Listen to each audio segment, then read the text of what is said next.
ready for the show. It is another Thursday, and you're rocking with Coach Wood. You're in the locker room, and we got a great show lined up for you tonight, you guys. So for those that are usually with us, obviously you're noticing that somebody's not with us. That is the guru. Unfortunately, he said, Coach, I got some bad pork. I was at the Japanese spot. I ate some bad pork, and I got food poisoning. So we definitely don't want Guru on the show having to run to the bathroom. So he'll be back next week, but you're still in the right place to be. I've got a great show lined up for you guys tonight. You athletes, you parents, you coaches. We got somebody that's in the thick of it. He's literally in the midst of a season, taking time away from his duties to come share with you guys in the locker room show tonight. I don't want to hesitate. That is none other than Midwestern State defensive back coach Clyde Logan. How's it going, Coach? I'm blessed. How are you? Oh, man, I'm glad to have you, and you always hold us down in the locker room. I know that you're kicking off a season, so we appreciate the time, Coach. Yes, sir. Yes, indeed. So let's get into it, man. I mean, obviously, we've known each other for a while now, and you've rested down at Midwestern State, big-time Division II program. Any football coach in Texas, we know is real deal. And obviously, it's special because you played yourself at a very high level, broke records at Idaho State, went on to have an opportunity in the NFL. And Midwestern State presents a great opportunity for some of these young men today, some of these young men that listen to our podcast, Coach. So pumped up to have you on. And for those that are joining us for the first time, all the top are on the ticker. So let's get into it, Coach. You're the DB coach. And right here we have an elite secondary. So talk to me, Coach, when you sit back and you drink your tea or your favorite adult beverage and you think about an elite secondary, what does an elite secondary look like to you, Coach? Ooh. Well, it's football, right? Big people push little people around, correct? Correct. Okay. Okay.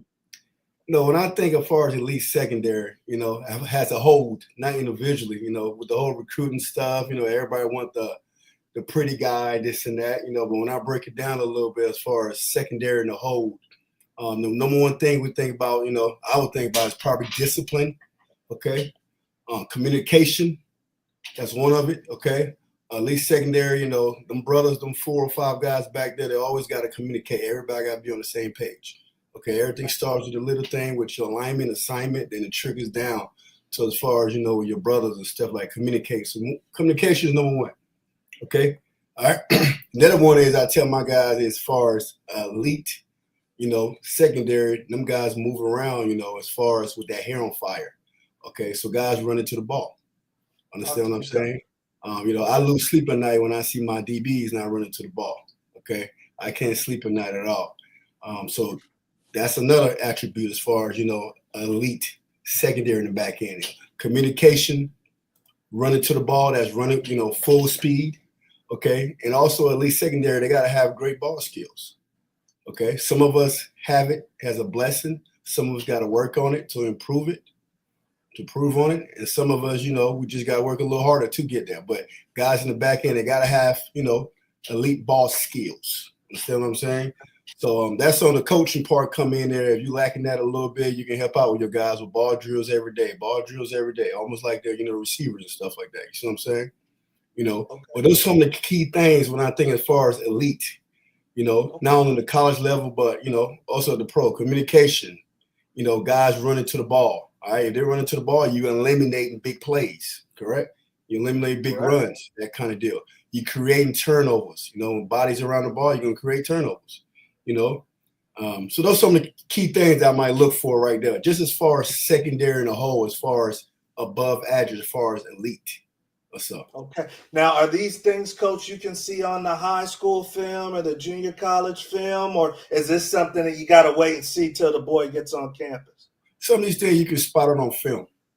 As far as communication part, you can see that on film. You can see pointing kind of deal, guys talking, pre-snap kind of before the ball is snapped. Guys are moving around. you can definitely see it, as far as running to the ball. Okay, that got to pop off. That's, a guy put his film together, his first couple plays, they got to show him that, running somewhere full speed, as far as making a play. You see what I'm saying? So running with your hair on fire, hustling to the ball, that shows on film also. Then, the elite ball skills, having a group with good ball skills above average, that's just creating, turnovers. You know what I'm saying? I tell my guys all the time, we know about the PBUs, pass breakup, but I tell my guys I don't like PBUs. I feel like, if your hand touched the ball, you got to catch it. You see what I'm saying? You can get one hand on it so the receiver doesn't get it. You can get two hands out there till you can catch it. You see what I'm saying? So those are little things right there as far as ball skills, as far as that.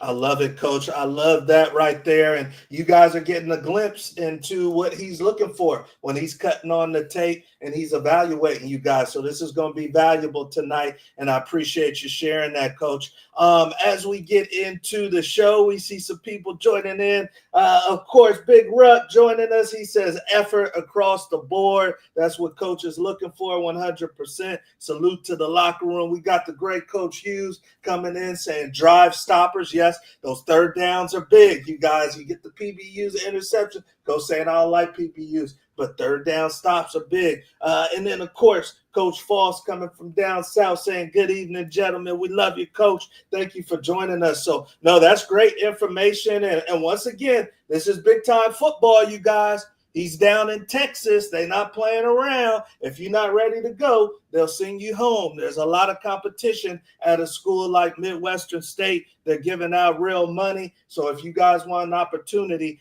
you join into the real show to join into. Now, Coach, obviously the portal is an element. I know that that's something that we didn't come up with in my day and your day, but the portal's an element. And I was wondering two sides to this question, Coach. You guys have talent, sometimes young kids that pop young.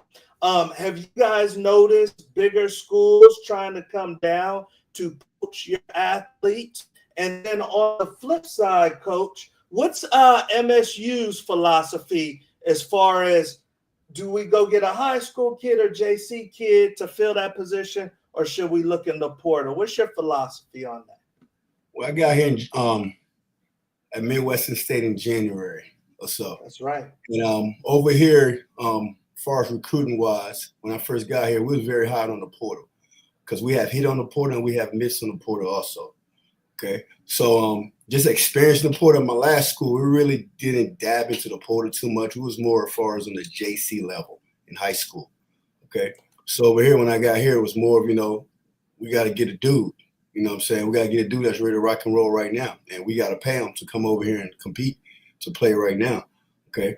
So as far as schools calling us about guys or our guys, that's one of the first time I actually experienced that. And it is true.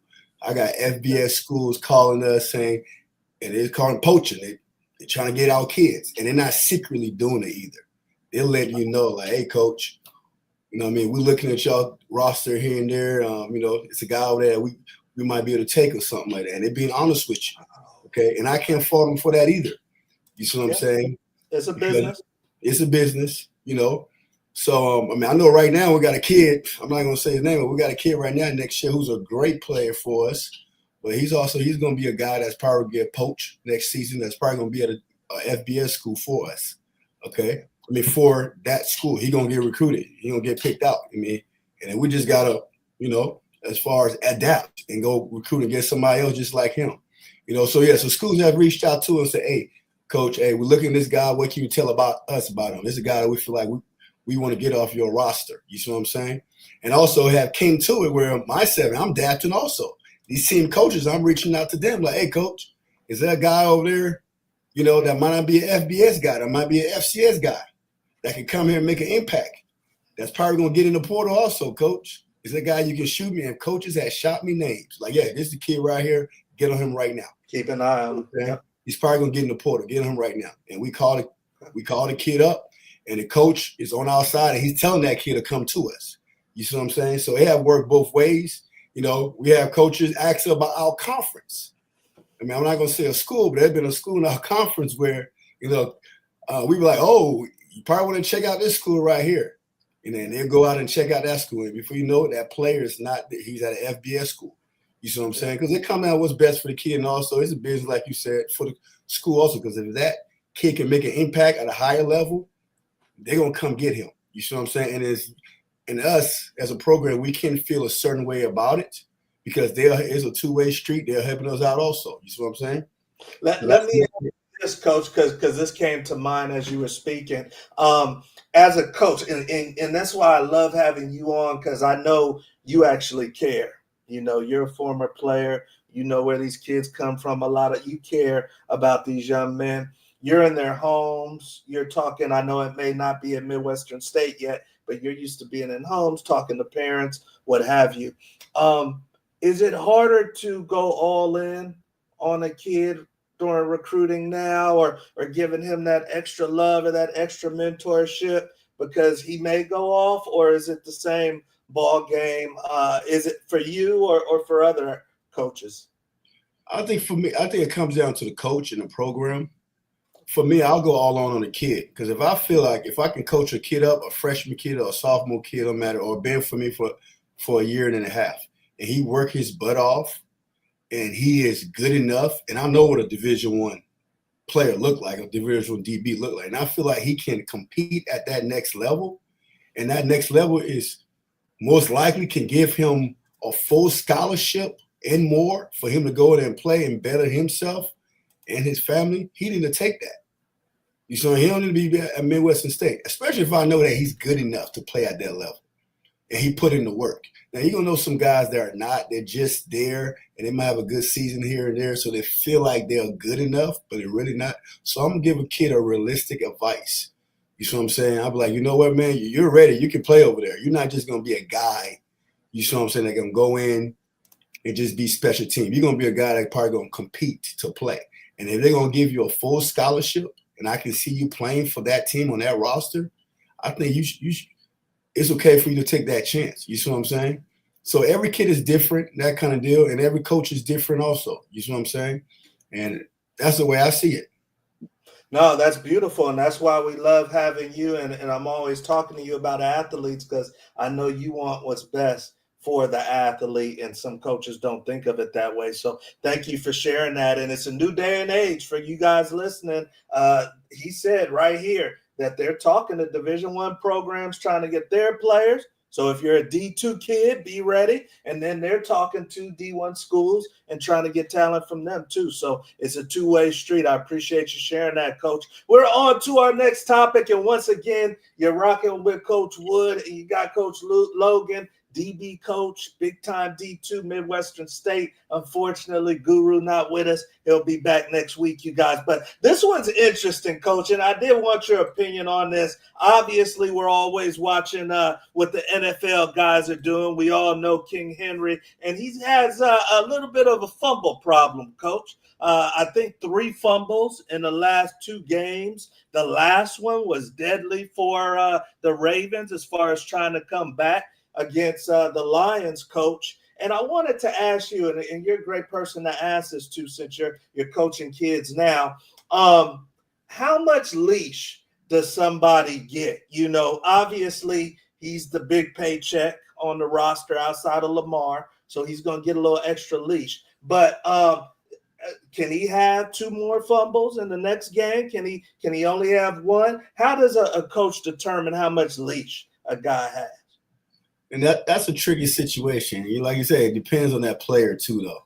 You know what I'm saying?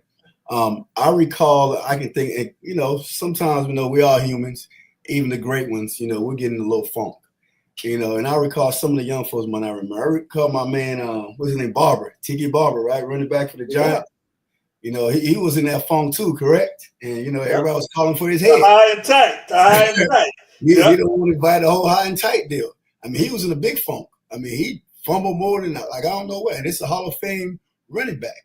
But at the end of the day, you know, since he's a Hall of Fame, I'm pretty sure, you know, he had done his due. I think it's bad football for you to go ahead and bench that guy. You see what I'm saying? he gonna have to take accountability. I know he will, and he gonna tighten up. He have to. I mean, he got a longevity. He been playing this game for a long time. He know what's going on, you know what I'm saying? He know he got to be extra care, you know what I'm saying? How great he is, I know he going to adapt, you know. But for us, looking out, and for a coach to bench a guy, you know, that's a Hall of Famer, you know, for something like this right here, I think it's a little bad for the business. You see what I'm saying? With people watching, looking in, I don't think you can.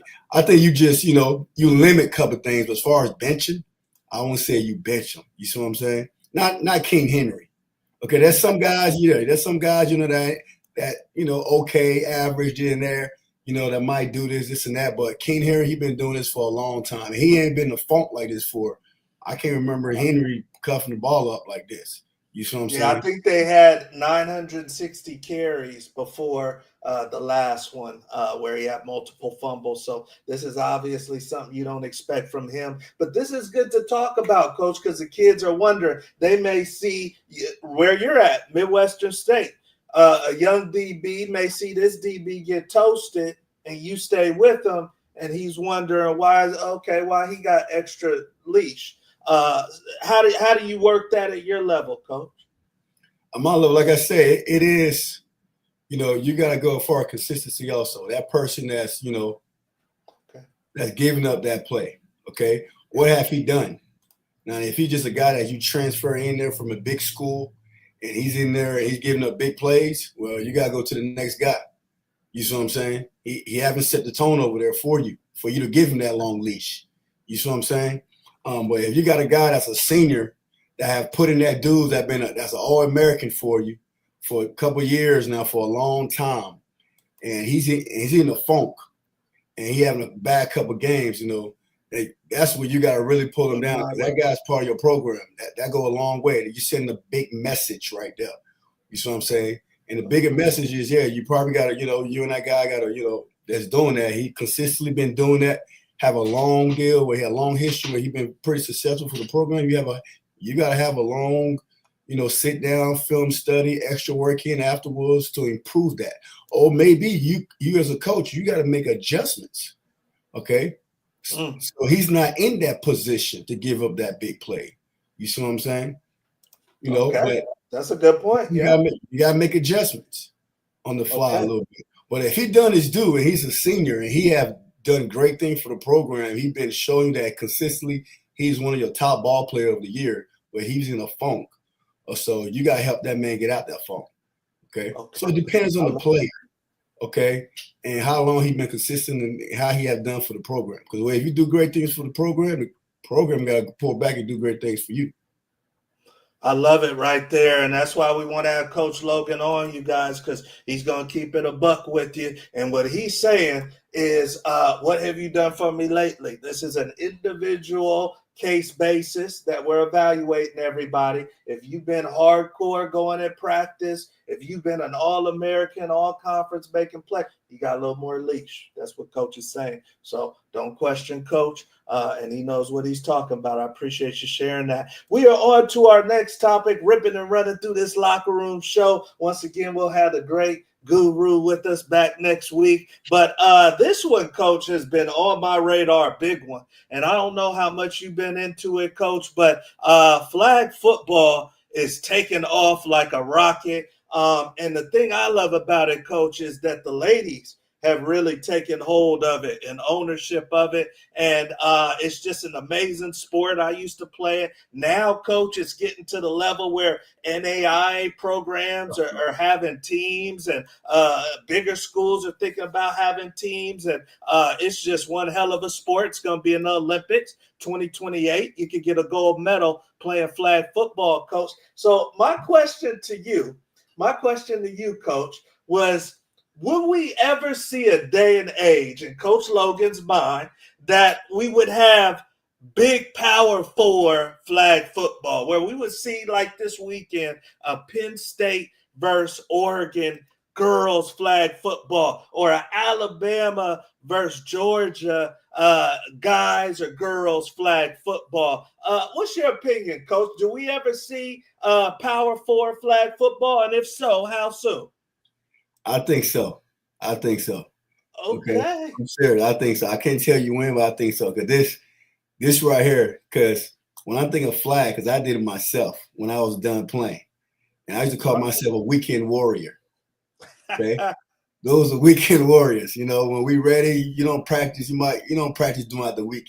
You just show up on Saturday and go play flag and go run routes and cover guys.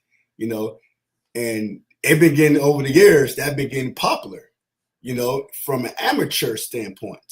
Now you got travel from the men's standpoint. These guys are traveling. Okay, the money is involved.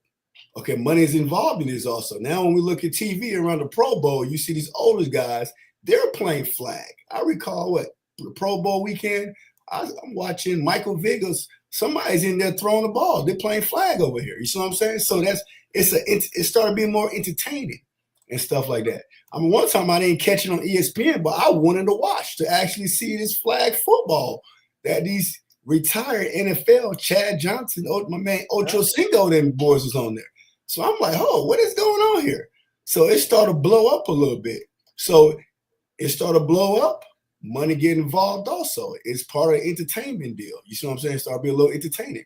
So it's being entertainment. Well, the NCAA want a little piece of that. Now the smaller schools starting that. They're like, you know what? The ladies want to get involved. They want to go out there and run and, and play flag. And they're pretty athletic, catching the ball, running routes, throwing the ball. This is entertainment. It's a whole new revenue stream. Exactly. It's a little entertainment. So now it's blowing up a little bit. Not only that, if you look at it also with the youth, the NFL 7-on-7. Everything now is just 7-on-7. That's blowing up a little bit. Everything's all shorts and t-shirt, throw the ball around and catching it. So it's just involvement a little bit. Now it's a little more entertainment now. The women getting involved. It's entertainment. Now the colleges get involved now. If it's entertainment, the NCAA gonna want to get a little piece of that. So now you see these smaller colleges be like, this is a money venture that we might be able to, boost up and help out a little bit, help our college out.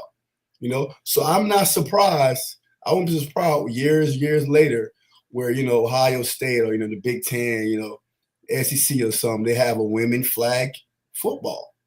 What you thinking? 5 years, 10 years? When do we see Ohio State, Michigan girls flag? For girls, I think it's going to be, I say the next over 5 years. I wouldn't be surprised. I wouldn't be surprised at all. I wouldn't be surprised at all. Little Iron Bowl action, Auburn, Alabama girls flag football, and it's die-hard, man. These girls are talented, like you said, and they're passionate about it. Coach Hughes joining in. He says, "Real soon." Big Ruck says, "Football is a business across the board." No doubt, Big Ruck. They see some dollars, they're going after it. And then Charlie Carly are coming in saying, "My dog," saying hello to Coach Logan. So I love it. And Big Ruck says, "I like watching the young lady." Definitely these girl dads are going to get into, football's football, and ladies can play, man. So you guys, as we get closer to 2028 Olympics, it's going to get only bigger. So I'm interested to see if we got Power 4 flag football soon. That will be interesting. We are on to our next topic, you guys. We got Coach for a couple more minutes. Once again, a testament to our relationship. He's willing to take some time during the season to feed into our audience. So that's why we love Coach, and he's giving it to us. And a lot of you guys might want to play at Midwestern State. So this is a good one. Coach, we've been dealing with some of our athletes, and this is kids getting to that point where they have to decide whether or not they're going to redshirt. I think it was 3 games when we were in college. You're a little younger than me, but now they get 4 games, Coach, and then they have to decide if they're going to burn that shirt or not, or if they're going to stick out the rest of the season. So I wanted to ask you, what's your opinion? Do you have advice for the kids you coach or for the kids that are just listening on whether or not, let's say I've had a little playing time, but I haven't really broken through. How do I know whether or not I should redshirt? It's kind of crazy because I had this conversation with one of my true freshmen, 2 young men, came up to me Monday and they asked me about the red shirt. Now, I did throw this out there, and I always try to communicate with my young guys and my transfer guys, especially my young guys, to tell them my goal in the beginning, which can change, but my goal far as expectation for them is for them to redshirt. I want them at least suit up at least 4 games, because 4 games you redshirt to give them a little experience so they can, because they're working hard. I got to keep them involved. I keep them maintained. So it's always, put that cookie out at the end of the road so they know they're working for something where they might dress out, So I tell them, my goal is for them to redshirt, play at least 4 games. Now, as the season goes, those goals and maybe expectation might change a little bit. And at Midwestern State, it changed. And how it changed, some of the transfers that we brought in, it's not either they're getting hurt, they got hurt during training camp, or they got hurt right before the season. Okay, so we didn't kind of pay out on some of these transfers, few of them. So some of these young bucks who we actually hit on, these young freshmen, they really, like freshmen, they're really good. Like my first game, I had to start a true freshman at corner. First game. First game, coach? First game. True freshman at corner. So I was like, oh, whoa, what is going on here? I'm looking left and right, and now going in, we're going to we just had a bye. We're going to our 4th game. I have 3, about 4 true freshmen that's in the rotation to play. And they already played 3 games already. So they're looking at me. So they're not freshmen no more. They're not freshmen no more. So they came to me to have a realistic, conversation. Like, Coach, I know we talked about red shirt, I just want to come to you and talk to you about it. Like, what do you see moving forward? Am I still going to red shirt in 4 games and shut it down? Or am I going to play all out? And I'll tell them, like, realistically, you're going to have to play all out. Right now, you're the 1s and 2s. And if we look behind left and right, there ain't nobody else there. So you got to play all out. And they're like, Coach, I agree, and I want to do that. But those young men came up to me personally, and they asked me, and they talked to me about it. And I explained to them why. Now, there's some other guys, too, might be on the on the slope where they might just slide with 4 games and, in red shirt. But some of these key guys, at least four true freshmen might actually have to play. So yes, so a young guy who's a freshman and he already played 1 game or 2 games, where he actually was in the rotation, okay? Or maybe he was starting. If you actually if you're a freshman and you're dressing for away games, you got to have a realistic conversation with your position coach on if you're going to play or not, or you're going to redshirt, that kind of deal. And he's going to play in the 4 games. So at least because he got to adjust himself also. You do recommend them at least having a conversation. Yes, they got to have a conversation. They can't just go for the ride and be like, he put me, if I don't, I don't. They got to have a realistic conversation with them, personally, one-on-one, like, Coach, we're in game 4. I already played 2 games already. I'm second on the depth chart, and I'm 3rd. What's going on? And Coach can tell them, like, what? Yeah, right now you're 3rd. But if 2 guys or 1 guy get hurt, you with the second group. So the chances of you redshirting, is pretty low. Now for a kid, if I got a kid that's in the 3rd group and all he's on is on special teams, I'm a redshirt him. You know what I'm saying? I'm not going to take that chance. I'll find another body to put on special team to coach up. He don't need to play special team. But if he's with my 1s and 2s, he got to play it out. Be ready for action. Got to be ready to go. Okay. All right. So, hey, I know some of you guys have that question, or somebody that has that question. Make sure they hear this from Coach Logan, because we in the locker room. He's going to keep it real with you. He says 1s and 2s, green light. If you're not, regardless, go talk to Coach, see where things stand so that you can make a good decision. So we appreciate that, Coach. We are on to our next topic, you guys, and we're excited about this one. And we've actually had Coach on the show before, so he knows what time it is, but we're about to get after it. It is officially the lightning round, and it is our opportunity, you guys, to put Coach through a little bit of word association. If you're unfamiliar, Coach Logan has 60 seconds. I got a list, and it's a good list, and he's going to tell me the first thing that comes to his mind, unfiltered. Now, we got an ex-Marine in here, so he's always keeping it about the children. And he's going to tell us the first thing that comes to his mind, unfiltered. We're going to see how fast he could get through our list, you guys. So I'm going to get my stopwatch ready now. Coach was a fly. He could fly back in the day. I'm a wide receiver. Now, Coach, I was reading up on you. Were you a DB in JC? Yes, I was DB. Yeah. I played both ways, Coach. I used to get at it, Got recruited out of Idaho State as a DB. And, the head coach, I didn't have to move, but the head coach asked me to move to receiver. We had a couple guys in the eligible, doing training camp, summer training camp. So I moved over my junior year, and I never looked back. I just stayed at receiver.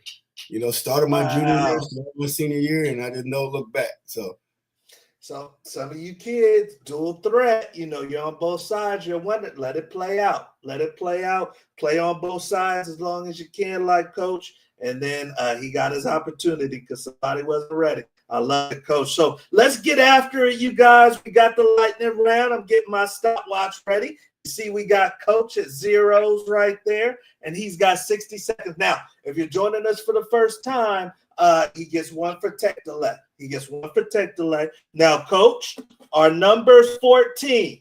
Our number's 14. So if you can get to 14 or more in 60 seconds, first thing that comes to your mind, then it's a dinner on the locker room show. So our number's 14, Alan Ortiz, shout out, wide receiver, New Mexico State, has 14. So keep in mind, Coach is even in the ball game with 13 because he gets one for tech delay. So let's get after it. All right, Coach, we got you at 000. First thing that comes to your mind, Coach, give it to us. Give it to us. You ready to roll? Yes, sir. All right, let's get after it. We got Coach Logan in the lightning round. All right, number one, Coach. Ed Carberry, go. Mentor. Hot link or corn dog? Hot link. Best player you ever played with? Chad Johnson. Marcus Allen or Eric Dickerson? Marcus Allen. Climb a cliff or scuba dive? Climb a cliff. Rich Renner. Head coach, Midwestern State. Oatmeal or cream of wheat? Cream of wheat. Favorite place to eat in Wichita Falls, Texas? Texas Roadhouse. He's flying, you guys. Junior college football. Southern California. Pineapple or mango? 50 seconds. Mango. Favorite birthday cake flavor? Peanut butter. Pecan. Pat Surtain or Derek Stingley? Time. Okay, we'll give it to him. Okay. He was flying, you guys. He was flying in the lightning round. So, as you guys know, we're going to revisit all the coaches' answers, and I think he's pretty close, you guys. So, hey, 14 gets him a free dinner on the locker room show if nobody beats his number this season, all right? And then 13 keeps him in the mix because he gets for the tech delay. All right, so let's add them up. Number one, Ed Carberry. That is Coach's mentor. That's his former JC coach, and that's his man right there. He says mentor. Hot link or corn dog for number two. He says, give me the hot link. Number three, climb a cliff or scuba dive. Coach says, put me on the cliff. Number four, best player you ever played with. He says Chad Johnson when he was with the Bengals. Number five, Marcus Allen or Eric Dickerson. Coach says, I'm going with Marcus Allen. Number six, Rich Renner, the current coach at Midwestern State. He says, head coach. Number seven, oatmeal or cream of wheat. He says, give me the cream of wheat. Number eight, favorite place to eat where Midwestern State is at in Wichita Falls, Texas. He says Texas Roadhouse. Number nine, junior college football. He's a JUCO product. He says SoCal, where he played. Number 10, pineapple or mango. Coach says, give me the mango, coach. Number 11, favorite birthday cake. I never even heard of this. I'm about to check out. He says peanut butter. Number 12, Pat Surtain over Derek. So close, coach. He has 13 with the tech delay. So, Mr. Ortiz, you're still on top, buddy. That was great, coach. You were flying. You were flying. So we are on to our last topic, Coach. Then we're gonna let you go. I know you're getting ready for the game this weekend. We're live, you guys. You got Coach Wood, you got Coach Logan, D2 Midwestern State DB coach. If you have a question or a comment, we're live, you guys. So please feel free to put it in the comment section. But Coach, I got a question for you. This is a crazy time, as you know, right now for college football. There's a lot of rule changes, and high school kids are feeling like they're being put on the back burner a little bit. If I'm a parent in Houston, Texas, in LA, Florida, I know my kids got talent. Maybe I played, so I know my kids got talent, but he's being overlooked. What advice would you give just to a parent trying to help out their kid? Right now, that's recruiting 101. Okay, a kid cannot do on his own. The high school coach can't either. Parent got to get involved. Okay, I would say that parent and that kid need to build that resume on Twitter. Understand that? Build a resume on Twitter. Okay, they can start their own. And what I mean by that is they're gonna have create a Twitter page. Okay, where a kid put on his information as far as his height, his weight, highlights. That's another gateway to personally reach out to coaches. Okay, find out these coaches, where they're at, if they're close to your area. And the next stage is get to that camps in the summer, build a relationship. You want to build relations with coaches. Okay, you do it through Twitter right now. That's the mainstream. Everybody is on Twitter, from Dabo to retired Nick Saban to Deion Sanders. Okay, if you put yourself out there through Twitter, reach out to these coaches, okay, you will be found. All right. So kids can't do on his own. All right. Parents got to be that layaway. Now, I ain't said the parents gonna do it all, because the kid got to build a relationship with that coach also. All right. So someone say, how do I build a relationship? Well, every coach got a Twitter. You can look them up by that name. You can follow them. Some of them you can even DM them or so. Okay. All right. But you got to show interest to be seen. That kind of deal. I check my DMs all the time. I do that all the time.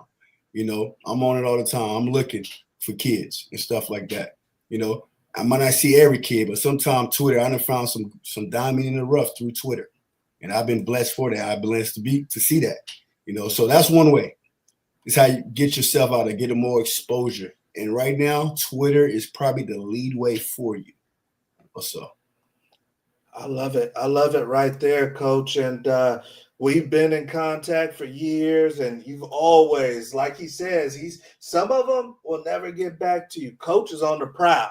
He's on the prowl. You might hit him 2 a.m. He'll get back to you. I don't want to have him waking you up, Coach, but Coach will get back to you. Trust me.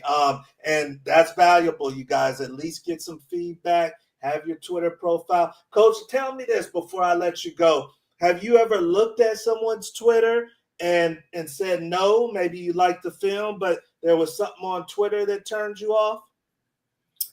Yeah, it is. With these ads, and stuff like that on Twitter, it's a blessing, but it also can be a curse. Okay.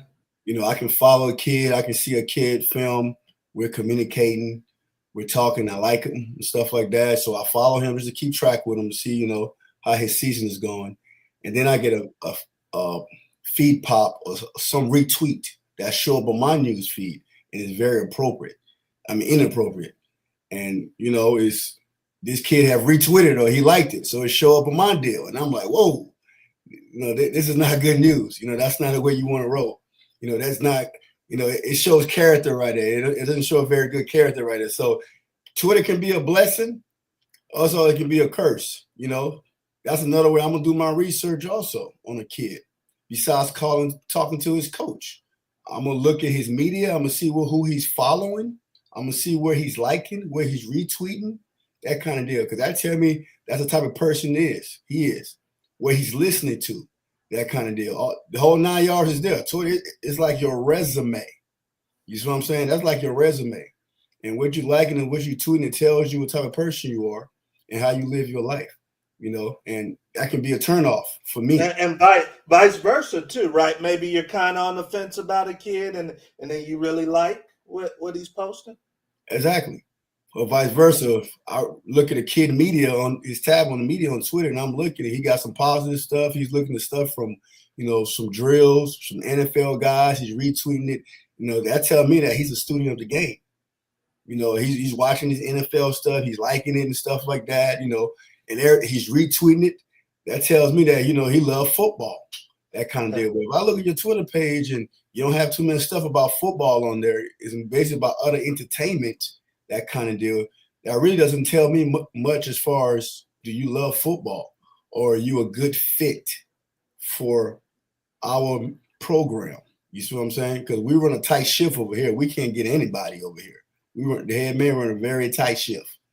Does the head coach or other coaches question assistant coaches that are recruiting questionable kids? Like if you bring a questionable kid on a trip, will the other coaches kind of look at you and say, "Hey, man, what was you thinking?"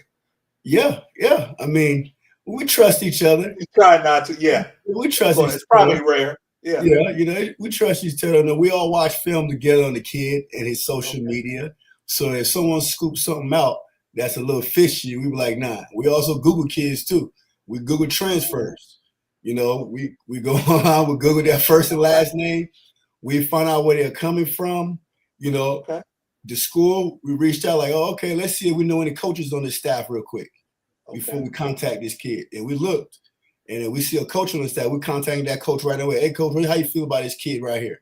And that coach gonna let us know up top, like, hey, nah, dog, don't get him. Don't get him. We're gonna keep it real with us. Don't get him. I'm not gonna put my name on that kid. And when we figure that out already, we're gonna reach out to the kid, because he pretty much solved our question that we should recruit that kid. That kind of deal. You see what I'm saying? So yeah. 100%. Wow, Coach. Well, hey, we don't want to keep you long. I know you're on a different time zone than me, but hey, as always, Coach, thanks for coming on the show and just keeping it playing for these young athletes out here. We appreciate you. Yes, sir. All right. So, hey, that is the great Coach Logan. Once again, you guys, Midwestern State, big time program. And you guys heard him. He says that they've got Division I programs scouting their kids. So it's a different day and age today. Their patience is a virtue. You may not get it right out of high school. You go play at a big time D2 at a school like Midwestern State with Coach Logan. Now you got Tennessee calling up. You got Texas State calling up. SMU asking about you. Once again, you guys also keep in mind what he said about how they scrub players. They're looking at your Twitter, your Instagram, your parent stuff, your girlfriend, what you're reposting and tweeting. I see it sometimes. You guys think it's just a hot song, but the lyrics and all that come up on our feed. All right. And right there, a coach may stop calling you and you don't even know why. You had the scholarship in the bag, loved your film, you got great grades, you reposted that rap video, somebody carrying a gun, coach stopped calling you. All right. So it's real. It's real money behind this. We appreciate all of you guys joining us in Big Ruck. I see a D2 operating like junior colleges somewhat. Yeah, it's very interesting. You guys have to understand when the industry changes. Because if you don't understand when an industry changes, like Blockbuster, a lot of you kids don't know what Blockbuster Video was, but YouTube ruined Blockbuster. And they didn't understand when the industry changed. If you don't understand when the industry changes, then you'll get left behind and you won't realize an opportunity that's placed right in front of you. A D2 coming to you and saying, they play high level D2 and they develop kids and they say, we got a full ride for you. Might be better than the JC. Who knows, So you guys got to keep that in mind. So, hey, thank you for joining us. A lot of great football, you guys, this weekend, college football. I'm going to be on the couch all Saturday, and I know many of you guys will be too. Please pray for Guru. He got some food poisoning, but he'll be back with us next week. And then once again, you guys, please make sure that you like, subscribe, and share. We put a lot of love and a lot of effort into this show. We want our audience to be the most organic, knowledgeable football audience on YouTube. So please make sure that you like, subscribe, share with a friend. Also, before you go pro, we help athletes across the country get to great universities across the country. So if you are an athlete that needs support, or you know somebody that needs support, check us out at beforeyougopro.com. Tons of resources there for you guys. We even have an AI bot that has been trained on how to be open to you 24/7 and help you with all of your recruiting questions. And then last but not least, you guys, NIL. If you don't know about NIL, you're getting left behind, straight up. If you're a parent or an athlete and you're not digging into this NIL thing, you're leaving tons of opportunity on the table. There's a certain way that you should be operating, and they're not telling you guys everything. So make sure that you find out about NIL. You can go to nillllc.org, nillllc.org, and get some information there and some resources. Okay, so hey, once again, Coach Wood will have Guru next week. I know you guys got a ton of gems from Coach Logan. He's a dear contact of ours. So if you got some game and you feel like you might want to play at Midwestern State, you're with Before You Go Pro or you're not, make sure that I know about it so we can get your film to Coach. All right, he can help you out. All right, and then Brooke grew out there eating blue. I don't know what he's eating, man. He's eating something exotic. I told him don't go to the hole in wall on the Groupon discount. You got to be back next week. So yeah, and then talking to the parents about NIL schools, even at the elementary school, you may have a viral moment.